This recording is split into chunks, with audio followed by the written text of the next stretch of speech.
the dollars at NASA. And now what they're going to be doing, they're going to be shoveling our tax dollars from the coffers of the Treasury to NASA, and from NASA to private corporations to develop more bogus stuff, some refined version of a space shuttle or some refined version of a something that would be in low Earth orbit. These other things, and it's really, it's interesting because I have a friend who worked his whole career at NASA, mostly at NASA Ames Research Center out there in California, who said that basically this is white-collar welfare is what he used to call the NASA budget in his job, because he knew these other things existed.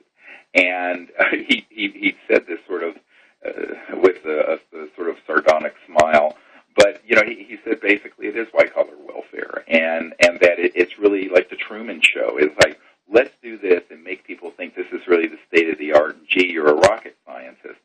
But you know what? Rockets were 1940. That's right. It's, as they say, it's so yesterday. And, the other thing that Ben Rich said, and by the way, there was a PhD physicist who was there also at that meeting when Ben Rich said this, who has repeated this publicly, Dr. Hal Puthoff, where Ben Rich said, he basically said three things. He says, we already have the technologies to take ET home and to travel amongst the stars. And he said two other things. He says, almost anything you can imagine, we've already done at the Lockheed Skunk Works. And he also said there are no private conversations anywhere on Earth. And what's interesting about this is that this nexus where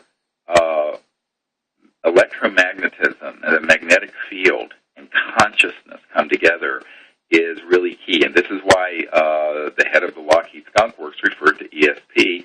And this gets into this whole question of space, time, and mind, which, of course, is what CSETI is doing, the Center for the Study of Extraterrestrial Intelligence, very cutting-edge, sort of pioneering both diplomatic and scientific work, making contact with these extraterrestrial civilizations, because they're simply not using cell phones and radio waves. I got news flash. We're being visited by intelligent civilizations, and they ain't using circa late 1800s electromagnetic theory. And that's basically what your cell phone is. I don't care how fancy your iPhone is, and I have a new iPhone 4, it's fun, but it's still a piece of junk based on electromagnetic theory from the late 1800s, and all the other sciences that began to be experimented with, by the way, with people like Nikola Tesla and T. Townsend Brown.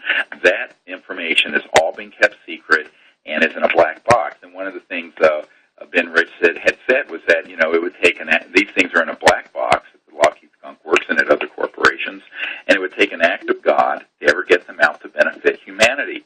And when I heard that, I thought, well, you know what?